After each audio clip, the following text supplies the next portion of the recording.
Okay, students. So in the previous video, we seen that satellite launching vehicle. Okay, आतापर्यंतच्या व्हिडिओत काय पाहिलं आपण की फक्त एक मर्यादित मिशन पाहिले, म्हणजे आपण मिशनचे दोन टाइप पाहिले होते. कोणते मिशन? स्पेस मिशनचे आपण दोन टाइप पाहिले होते. स्पेस मिशन्स सुरुवातीच्या व्हिडिओ मध्ये आठवते का? त्याच्यामध्ये दोन टाइप पाहिले होते. फर्स्ट टाइप पाहिला होता आपण to situate or to put, okay, to put object in orbit around earth. Okay, हा एक पाहिला होता. म्हणजे स्टडी करण्यासाठी ऑब्जेक्ट असेल किंवा सॅटेलाइट असेल ती अर्थच्या ऑर्बिट मध्ये सबस्टिट्यूट करायचं, रिव्हॉल्व करायचं. ओके, हा पहिला टाइप पाहिला होता स्पेस मिशनचा. आणि दुसरा टाइप पाहिला होता to send object outside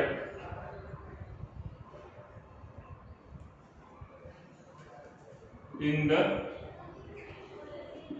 space to study different celestial objects or celestial bodies. हे आपण पाहिलं होतं. हे दोन टाइप पाहिले होते स्पेस मिशनचे.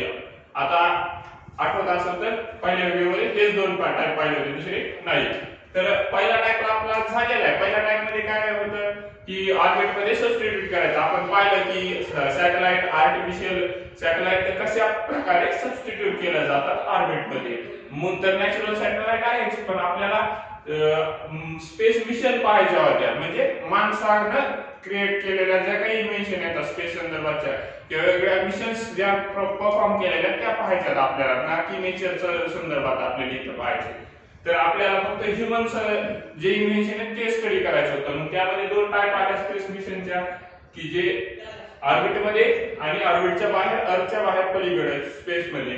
तर ऑर्बिट मध्ये आपलं झालेलं आतापर्यंतचं पोर्शन तेच होतं सगळं. लॉन्चिंग व्हेइकल असेल, आर्टिफिशियल सॅटेलाइट असेल, दोन टाइपचे लॉन्चिंग व्हेइकल पाहिले आपण. आर्टिफिशियल सॅटेलाइटच्या टाइप पाहिल्या पूर्ण आपण. ओके, आता आपल्याला पाहायचंय की मग ह्या ऑर्बिटच्या बाहेर जाण्यासाठी काय करावं लागते. ही जी ऑर्बिट होती अर्थची, ओके, या ऑर्बिटच्या बाहेर जाण्यासाठी काय करावं लागेल ते पाहायचंय आपल्याला. तर ऑर्बिटच्या बाहेर जाण्यासाठी जे स्पेस मिशन परफॉर्म करतात त्यासाठी मग तुम्हाला लॉन्चिंग व्हेइकल यूज करून चालेल का? जे लॉन्चिंग व्हेइकल आपण पाहिले होते,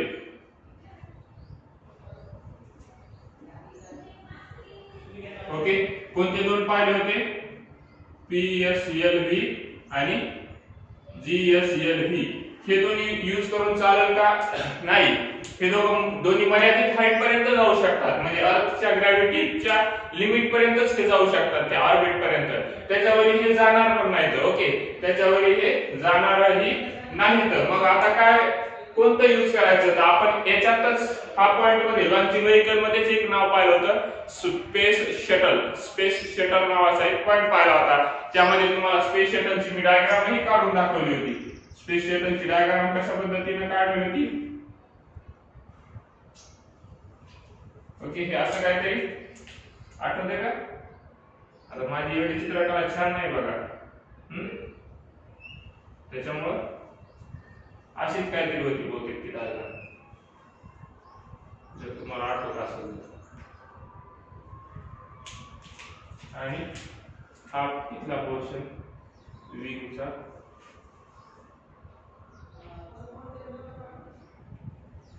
ओके, हे अशा पद्धतीने आपण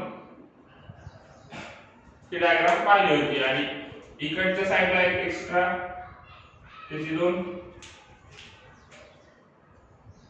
बूस्टर्स असल्यासारखे होते या भागात. ओके, अशा पद्धतीने. आणि ते इथून ते असं आपण म्हणू की काय,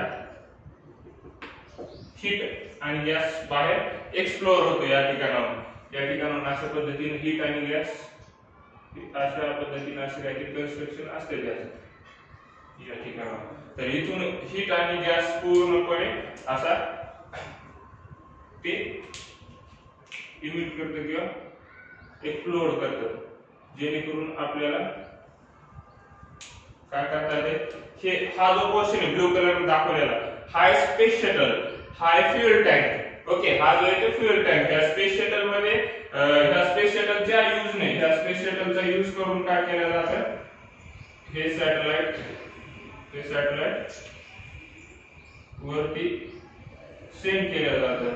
आणि हे स्पेस शटल हे ग्रॅव्हिटेशनल इन्फ्लुएन्सच्या बाहेर पण जाऊ शकतं. ओके, ग्रॅव्हिटेशनल इन्फ्लुएन्सच्या बाहेर पण जाऊ शकतं. आता याचा स्टेज कसे असणार, ओके, याचा स्टेज कसे असणार बघा. आता बाहेर जाण्याच्या, आता ही जर अर्थ असेल तर एक सर्टन लिमिट पर्यंत गेल्याच्या नंतर, एक सर्टन लिमिट पर्यंत आपल्याला माहिती आहे फ्युएल टँक कसे असतात, स्टेजचे बनलेले असतात. ओके, काही स्टेजने बनलेले असतात, असे आपण पाहिलं होतं मागच्या व्हिडिओ मध्ये पाहिलेलं आहे आपण. ओके, सो तर हे स्टेज सेपरेट होत जातात. काय होतात, हे स्टेज सेपरेट होत जातात. कशामुळे स्टेज सेपरेट होतात, तर आपल्याला काय करायचं असते, एक सर्टन व्हेलॉसिटी पर्यंत रीच करायचं असते, जोरात पळायचं असते. मग ठाबऱ्या माणसाचं, पतल्या माणसाचं तुम्हाला एक्झाम्पल दिलं तर मी, रेस लावली दोघांची, कोण जोरात पळण, ऑब्विसली जे पतला माणूस आहे, म्हणजे ज्याचं वेट कमी येते. मग इथं तेच आहे, याचं वेट जे बिनकामीचे आहे ते त्याला लूज करायचंय. तुम्हाला आणखीन एक एक्झाम्पल देईल तर मी,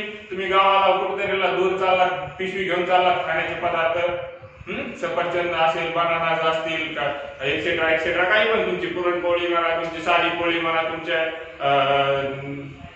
पुरी म्हणा, एखादी भाजीचा डब्बा म्हणा, किंवा लाडू म्हणा, कशाचे काहीतरी एक्सेट्रा एक्सेट्रा असे भरपूर सारं मटेरियल तुम्ही घेऊन चालला तर, आणि काय करायला तर रस्त्याने जाता जाता जिथं भूक लागेल तिथं खायला, पहिली वेळेस तुम्ही केळी खाऊन टाकल्या तर ते जे त्याचे जे कव्हर आहे त्याचं केळीचं, कातडी त्याची, ते तुम्ही काय करताल, ते वेस्ट जे आहे ते डस्टबिन मध्ये टाकून द्या. ओके, वेस्ट जे डस्टबिन मध्ये. आता का ते वेस्ट तुमच्या पिशवी मध्ये घेऊन जाता का तुम्ही तिकडे गावाला जाताना नाही जाणार. सेम आहे इथे, ज्याचं जे वेस्ट आहे, म्हणजे जे रिकामे झालेले टँक, ते लूज करत जायचं, जे विदाउट बिनकामीचे पोर्शन, काम संपलं सोडून द्यायचा विषय.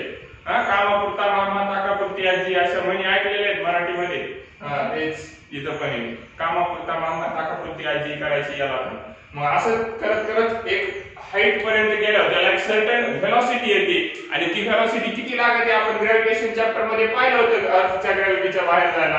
आणि त्या व्हेलॉसिटीला काय म्हणतात, इस्केप व्हेलॉसिटी. ह्या रॉकेटला तेवढी व्हेलॉसिटी घ्यायची असती, आणि ती व्हेलॉसिटी असती v escape. Okay, v suffix escape equals to 11.9 kilometre per second, एवढी तुमची ती व्हेलॉसिटी असेल. Okay, 11.9 kilometre per second. आणि ही झाली अर्थ साठी. अर्थच्या व्यतिरिक्त जर दुसरा प्लॅनेट असता तर इस्केप व्हेलॉसिटी कशी कॅल्क्युलेट केली असती, तर त्यासाठी फॉर्म्युला आपण पाहिला होता, 2G upon r, something like that. असाच फॉर्म्युला आहे का, बरोबर आहे का, असाच फॉर्म्युला आहे. तर हे झाला इस्केप व्हेलॉसिटीचा फॉर्म्युला, आणि ह्या सगळ्या टर्म कॉन्स्टंट आहेत. मग त्याचे व्हॅल्यू सबस्टिट्यूट करून आपण हा फॉर्म्युला डिराइव्ह केला होता, आठवत असेल तर. जर नसेल आठवत तर परत एकदा आपल्या चॅनलवरचा एक इस्केप व्हेलॉसिटीचा व्हिडिओ बघा तुम्ही. ओके, सो तो काय आहे, हे असं 2 × 6.67 × 10⁻⁻11 into mass of the earth 6 × 10⁻24 upon, हे असं काहीतरी आठवते का लिहिलेलं, 6.4 × 10⁻, I think 6 or something, 6 or 7 काहीतरी पॉवर पाहिला होता आपण त्याचा. ओके, ते कन्वर्ट करून घ्या त्याच्यानंतर हे मीटर मध्ये. तर हे असं सोडवलं होतं पूर्ण आपण. तर त्या पद्धतीनं तुम्हाला पण परत एकदा कॅल्क्युलेशन करू शकता तुम्ही. आणि हे इस्केप व्हेलॉसिटीचा यूज करून हे रॉकेट काय होतं, बाहेर जाते. मग कसं बाहेर जाते आपल्याला पाहायचं होतं, तर ही अर्थ आहे कन्सिडर करा, आणि या ठिकाणी तुमचं रॉकेट आहे, या ठिकाणी तुमचं रॉकेट आहे. तर तुम्हाला काय करायचंय, ह्या ग्रॅव्हिटेशनल फील्डच्या बाहेर जायचंय, ह्या ग्रॅव्हिटेशनल फील्डच्या बाहेर जायचंय. मग काय केलं जातं, मग ह्या रॉकेटला लॉन्च केलं जातं. ओके, त्या रॉकेटला लॉन्च केलं जातं, किंवा त्या स्पेस शटलला लॉन्च केलं जातं. मग स्पेस शटल लॉन्च झाल्याच्या नंतर स्पेस शटल लॉन्च झाल्याच्या नंतर ते काय असं सरळ वरी जात नाही. तुम्हाला मी याच्या अगोदर पण सांगितलं होतं सरळ वरी जात नाही. आणि सरळ वरी का जात नाही तर त्याला तेवढी स्पीड घ्यायची असते आणि तेवढी स्पीड घेण्यासाठी तेवढं पळावं लागेल. आता बघा मला सांगा, तुम्ही पिक्चर मध्ये पाहिलं असेल बऱ्याचशा काय असतंय, असं जंगलामधून हिरो जाता जाता जाता अचानकच जंगल संपत आहे काहीतरी आणि एक अचानकच पूल लागत आहे आणि ते पूल तुटलेला असते. असा पूल काय असते, तुटलेला असते, दरी खूप खोल असते. दरी खूप खोल असते आणि असा हिरो मग काय होते, पळत पळत पळत येते आणि उडी मारते. पहिल्यांदा गुंड पळत येते, गुंडाचा एक माणूस उडी मारते, ते खाली पडते. मग हिरो काय करते, थोडा लांबून पळत येते आणि उडी मारते आणि तिकडे जाते. बरोबर आहे. म्हणजे लक्षात आलं तुम्हाला जेवढं स्पीड पाहिजे समोर पोहोचण्यासाठी, ओके, तुमच्या डेस्टिनेशनवर पोहोचण्यासाठी जेवढी स्पीड पाहिजे तेवढी अगोदर मिळवावं लागणार आहे. मग त्याच्यासाठी अगोदर मागून तेवढ्या तुम्हाला पळत यावं लागणार आहे. इथं तसंच आहे. तुम्हाला समजा जायचंय इथं मंगळ ग्रहावर, ओके, मंगळ ग्रहावर जायचंय, इतक्या लांब जायचंय, ते पण ग्रॅव्हिटीच्या बाहेर गेल्यावर तितकी स्पीड पाहिजे तिथं पोहोचायला. मग अगोदर तेवढी स्पीड तुम्हाला घ्यावी लागणार आहे. एक तर 11.9 मीटर म्हणजे जवळपास 12 किलोमीटर पर सेकंद एवढी स्पीड घ्यावी लागेल. किंवा याच्यापेक्षा जास्त घेतली तरी चालेल स्पीड, ओके, किंवा याच्यापेक्षा जास्त घेतली तरी चालेल. मग जेवढी आपल्याला गरज आहे तेवढीच घ्यायची, फक्त आगाऊची घ्यायची नाही. नाहीतर माणसाला लय सवय असते उगाच ह्या खिस्सा पण रिकामा काय याच्यात पण भरायचं. ते फाटका असला तर गळून जायचे सगळे त्याच्यातले पैसे, असं होईल ना. तर तसं नाही करायचं, जेवढं कामाचं आहे तेवढंच घ्यायचं. मग काय होईल, हे स्पेस शटल वरी जाईल, ओके. आणि याला आता काय करायचे, याला त्याचा डायरेक्शन बदलायचे, याला त्याचं डायरेक्शन बदलायचे. त्यासाठी कशामुळे डायरेक्शन बदलायचं मी तुम्हाला सांगितलं, स्पीड घ्यायची. मग ते स्पीड घ्यायसाठी काय करते, गोल गोल गोल गोल राऊंड मारते. आणि एकदा स्पीड मिळाली की ज्या डायरेक्शन मध्ये जायचंय, समजा इकडे जायचंय आपल्याला, तर हे इथून असं नसते जात, इथून मग त्याला हे असे टँजेन्शियल पाथ. एक्झाम्पल आठवते, बॉल फिरवला फिरवला फिरवला फिरवला अचानक सोडून दिला की त्या पॉइंट पासून सरळ वरी टेंजंट मध्ये जात होतो. ते बॉल काय असं जातं का दुसरीकडे पुढे किंवा इकडे पुढे, नाही. मग सेम आहे, हे स्पेस शटल असं गोल गोल राऊंड मारू लागलं 4 राऊंड मध्ये, इलिप्टिकल ऑर्बिट मध्ये म्हणा किंवा सर्क्युलर ऑर्बिट मध्ये. मग अचानक इथून सुटलं की त्याच डायरेक्शन मध्ये समोर जाईल, ओके, त्याच डायरेक्शन मध्ये समोर जाईल. तर ते सेम मॅनर मध्ये हे पण काय करते, रॉकेटचं लॉन्चिंग पण सेम मॅनर मध्ये होते. रॉकेट असो किंवा स्पेस शटल असो, सेम मॅनर मध्ये लॉन्चिंग होते. तर इथून गेल्यानंतर एक फ्युएल टँक सेपरेट केला जातो, ओके, सर्टन हाईट वरती गेला आणि तो पुढे सर्टन हाईट वरती गेला सेपरेट केला जातो. ते पण पाहिलं आपण. एखाद्या समुद्रात पडला पाहिजे अशा ठिकाणी किंवा जिथं लोक वस्ती नाहीये अशा ठिकाणी पडला पाहिजे तशा ठिकाणी सेपरेट केला जातो तो टँक, ओके. नाही एखाद्याच्या घरावर पडला तर संपला कार्यक्रम, बुंदीच खायला जायचं काम. तसं नाही. तर मग इथून सेपरेट केला. मग ज्या वेळेस टँक सेपरेट केला जातो तेवढ्या कालावधीत तो फोर्स जो एअरला भेटणार आहे, म्हणजे असं मागून जे थ्रस्ट भेटायला, हा थ्रस्ट बंद होणार आहे. टँक सेपरेट केल्यावर जाळ निघणार आहे का बाहेर, गॅस बाहेर निघणार आहे का, नाही निघणार, बंद होणार नाही gas.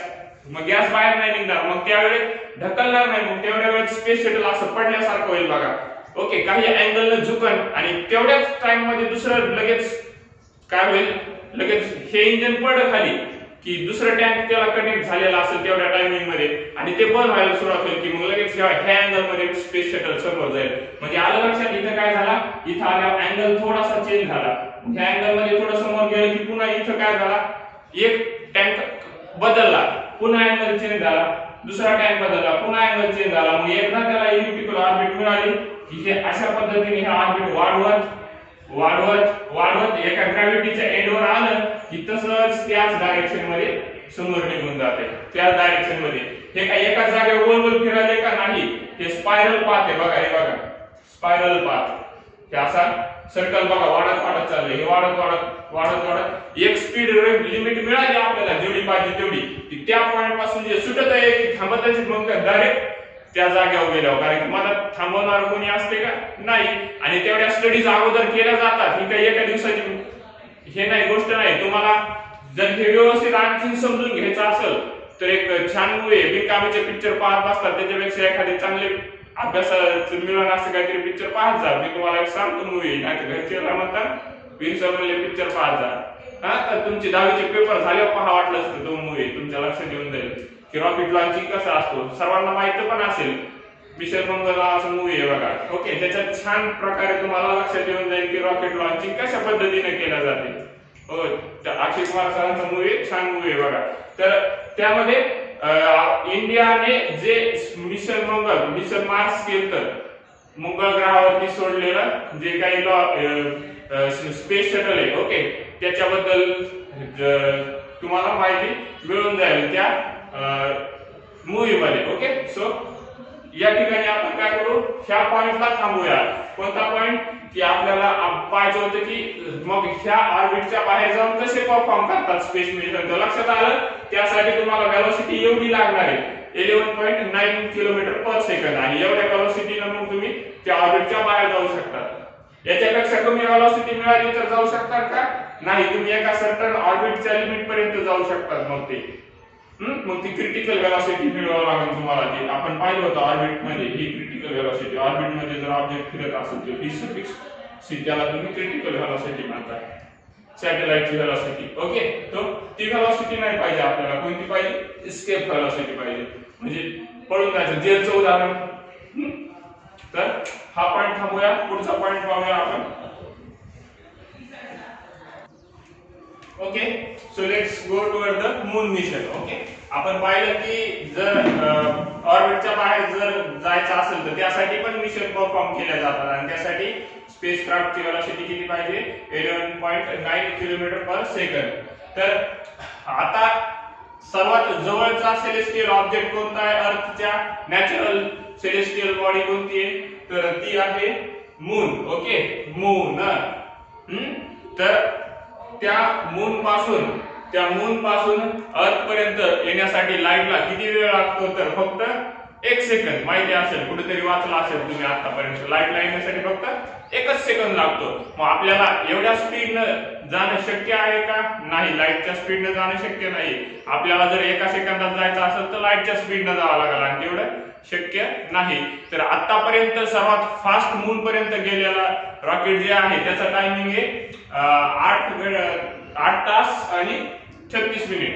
Okay, 8 hours and 36 minutes. तर एवढ्या फास्ट स्पीड आतापर्यंत गेलेलं स्पेस शटल आहे, एकच येते तेवढ्या फास्ट मध्ये गेलेलं. ओके, तर त्याच्यानंतर आपल्याला पाहायचे की मून मिशन काय आहे आणि कोणत्या प्रकारचे केलेले आहेत आतापर्यंत.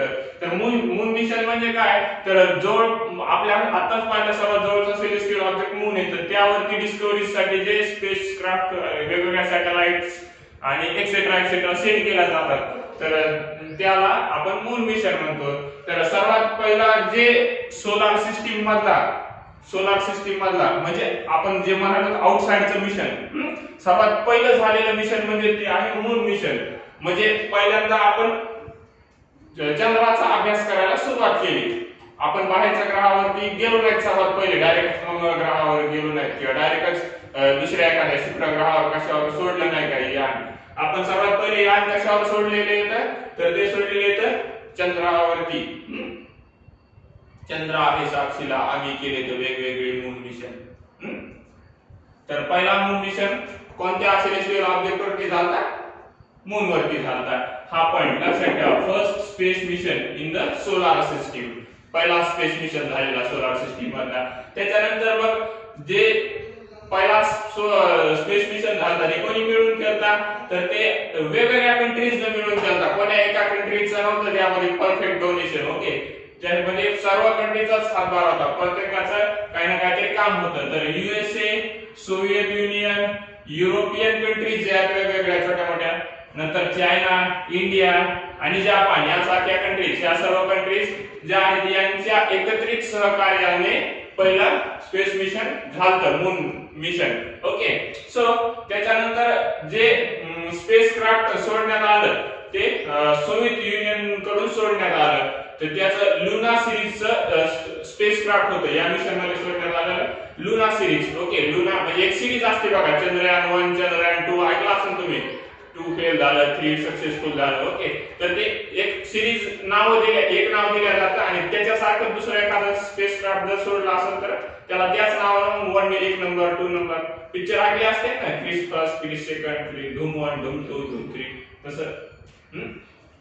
हा, तर हे सोव्हिएत युनियन कडून लॉन्च केलेलं लुना नावाचे सिरीजचं स्पेसक्राफ्ट होतं त्या मिशन मध्ये. ओके, सो लुना 2 कधी मग लॉन्च झालं तर लुना 2 झालं 1959 ला लॉन्च झालं लुना 2. आणि त्या टायमिंग मध्ये 15 स्पेसक्राफ्ट सोडल्या होत्या. कधी याच्यानंतर 1959 च्या नंतर म्हणजे 1975 आणि त्याच्या समोर तब्बल 15 स्पेसक्राफ्ट सोडण्यात आल्या. म्हणजे बघा तुम्ही, सर्वात पहिलं जे आय थिंक याचं इयर नाही माझ्या लक्षात, पण सर्वात पहिल्याच्या नंतर जे दुसरं सोडण्यात आलं ते डायरेक्ट 1959 ला सोडण्यात आलं. त्याच्यानंतर मग डायरेक्ट 75 पर्यंत वाट पाहावी लागली. आणि तिथून पुढे मग काय झाले, असं तिथून पुढे जे सोडायला सुरुवात झाली मग वेगवेगळ्या कंट्रीजना 59 मोर दॅन 15 अशा स्पेसक्राफ्ट सोडलेले आहेत मून मिशन साठी. फक्त आपण विचार करतोय, बाकीच्या नाही मून मिशनचा. ओके, तो फक्त मून मिशन साठीच 15 आणि त्याच्यापेक्षाही जास्त असे स्पेसक्राफ्ट स्टडी करण्यासाठी गेलेले आहेत. तर 1962 ते 1972 च्या दरम्यान अमेरिकेने जे वेगवेगळे स्पेस मिशन केले त्यामध्ये काही मॅन स्पेस मिशन पण मिक्स आहेत, म्हणजे इन्क्लूड आहेत. ओके, मॅन स्पेस मिशन म्हणजे काय, मॅन म्हणजे काय, तर ज्यामध्ये ह्युमन इन्व्हॉल्व आहे, म्हणजे त्या स्पेसक्राफ्ट मध्ये माणसाला पण बसून पाठवण्यात आलं. ओके, त्या स्पेसक्राफ्ट मध्ये माणसालाही बसून पाठवण्यात आलं. तसे वेगवेगळे मिशन्स इन्व्हॉल्व आहेत. तर त्यापैकी एक तुम्हाला माहित असलेलं सर्वात पहिले कोण गेलते, नील आर्मस्ट्रॉंग गेलते चंद्रावरती. पहिलं जो काय क्लास आहे चंद्रावरती पहिलं पाऊल कोणी ठेवलं, नील आर्मस्ट्रॉंग. ते म्हणते दुसरं पाऊल कोणी ठेवलं, ते म्हणते मला माहित नाही. खानपूर का खाली आता दुसरं तिनेच ठेवलं असेल ना, का लंगडा थोडा होता ती लंगडी खेळायला असा तिथे जाऊन. दुसरा पाऊल तिनेच ठेवला असेल चंद्रावर, तर ते जोक साप आहे. दुसरा पाऊल म्हणजे दुसरा सायंटिस्ट कोण गेलता. ओके, सो तर 1959 मध्ये नील आर्मस्ट्रॉंग पहिले वेळेस गेले कशावरती, चंद्रावरती. जे मनुष्य स्वतः गेला, अवतरित झाला त्या ठिकाणी जाऊन. तर असे आपण आतापर्यंत फक्त मशीन सोडत आलेलो होतो. कधीपर्यंत, 1959 पर्यंत. त्याच्या पूर्वी फक्त सॅटेलाइट्स, स्पेसक्राफ्ट, रोबोट्स अशा प्रकारे सोडलेले होते आपण. तर आता 1959 ला कोण गेलं सर्वात पहिले मनुष्य, जिवंत प्राणी चंद्रावरती गेला. Wow, what a miracle, not a miracle, it is science. Okay, so 1969 ला ते नील आर्मस्ट्रॉंग गेले त्या ठिकाणी. नंतर चंद्रयान 1 हे मिशन इस्रो कडून परफॉर्म करण्यात आलं. कधी 2008 मध्ये. भारताचा जर वाटा सांगायचा झाला आपल्याला, भारताचा वाटा मून मिशन मध्ये भारताने काय केलं, मग ह्या सर्व कंट्रीजने केलं. भारताने फक्त इथं दिसायला आपल्याला पहिल्या मिशन मध्ये सहभाग घेतला. तर भारतानेही असे वेगवेगळे परफॉर्म केलेले आहेत मिशन्स. तर त्यापैकी एक आपल्याला माहित असलेलं चंद्रयान 1 इस्रोचं खूप फेमस आहे, बरोबर आहे. चंद्रयान 1 2008 मध्ये लॉन्च केलं होतं चंद्रयान 1 इस्रोने. इस्रो म्हणजे काय, जी इंडियाची ऑर्गनायझेशन आहे, तिचा फुल फॉर्म होतं Indian space research organisation. Indian space research organisation, ISRO म्हणजे हे इंडियन स्पेस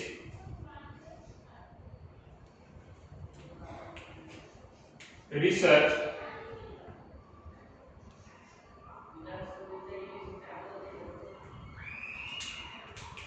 ऑर्गनायझेशन.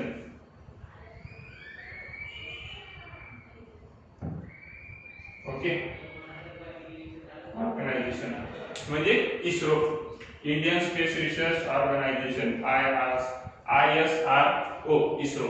तर चंद्रयान 1 हे इस्रोनं लॉन्च केलं.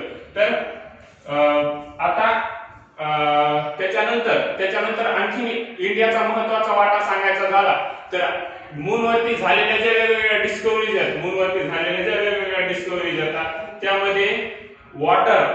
ओके, त्यामध्ये वॉटरचा प्रेझेन्स मूनवरती. आपण काय करतो सध्या की दुसऱ्या ग्रहावरती जीवन संभव आहे का शोधत आहोत. बघा, मून मिशनचा किंवा जे स्पेस मिशन केलं जातात ते कशासाठी केल्या जातात, वेगवेगळ्या ग्रहाचा अभ्यास करायचा, उगाच करायचा का नाही, तर आपल्यासारखं काही जीवन दुसऱ्या ग्रहावर संभव आहे का. ओके, की आपण एकटेच आहोत का इतर. तर या युनिव्हर्स मध्ये एवढ्या मोठ्या ते शोधायचा प्रयत्न चालू आहे. ओके, किंवा आपल्याला जे युनिव्हर्स आहे त्याच्याबद्दल आणखी क्युरिओसिटी जाणून घेण्याचा प्रयत्न चालू आहे. तर मून वरती जी डिस्कवरी झालेली आहे त्याच्यात सर्वात मोठ्या डिस्कवरी पैकी एक डिस्कवरी म्हणजे तिथं जे वॉटरचा जे डिस्कवरी झालेली आहे, तर त्या डिस्कवरी मध्ये इंडियाचा सर्वात ग्रेटेस्ट आपण ज्याला म्हणून योगदान आहे, तर ते म्हणजे सर्वात पहिली जी कंट्री होती जिने वॉटरचं डिस्कवरी केली मून वरती, तर ती म्हणजे इंडियाच होती. ओके, दुसरी कोणती नाही, इंडियाने सर्वात पहिले वॉटरची डिस्कवरी केली. तर this is about the moon mission. यामध्ये काही डाउट्स असतील तर तुम्ही विचारू शकता. Okay okay, our next mission is Mars mission. आता सांगितलं तुम्हाला मिशन मंगल नावाचा मूवी, त्यामध्ये पूर्ण दिलेले मार्स मिशनचं.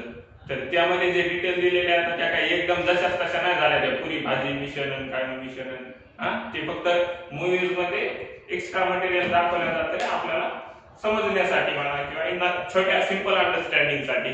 तर ते एक बेसिक फिजिक्सचा पार्ट होता. तर आपल्या सायंटिस्टला माहित होतं ते ऑलरेडी बेसिक फिजिक्सचा पार्ट, तर त्याचा यूज करून त्यांनी ते केलेले. एकदम छान मूवी आहे बघा, तुम्ही पाहू शकता आवर्जून परीक्षा झाल्यानंतर तुमच्या. तर मिशन मार्स जे आहे मिशन मार्स, तर ते मून मिशनच्या नंतरचं मिशन तुम्ही म्हणू शकता त्याला. ओके, सो हे एक डिफिकल्ट मिशन पैकी एक मिशन आहे. म्हणजे मार्स पर्यंत जाणं काही जोक नाही बघा, मजाक नाही. आपलं शेलून परभणीला गेल्यासारखं किंवा तुमच्या गावापासून एखाद्या तुमच्या जवळपासच्या शहरात गेल्यासारखं तसं नाहीये ते सोपं एवढं. त्याला भरपूर खर्च लागतो. ते मिशन सक्सेसफुल होईल का नाही याची पण गॅरंटी एवढी नसते, बरोबर आहे. त्यासाठी भरपूर स्टडीज, भरपूर सायंटिस्ट परेशान होतात, त्या ठिकाणी दिवस रात्र एकत्र करतात. तर ते खूप डिफिकल्ट मिशन पैकी एक आहे. ओके, हे खूप डिफिकल्ट मिशन पैकी एक आहे आणि त्यातले जवळपास अर्धे मिशन हे फेल झालेले आहेत आतापर्यंत. म्हणजे बऱ्याचशा कंट्रीजचे फेल झालेले आहेत. म्हणजे एक तर ते यान पोहोचलं नाही किंवा मिस होऊन दुसरीकडेच गेलं किंवा तिथं जाऊनही क्रॅश होऊन कुठेतरी मार्सवरती पडलं किंवा वेगवेगळे कारण म्हणा, मलाच काहीतरी झालं.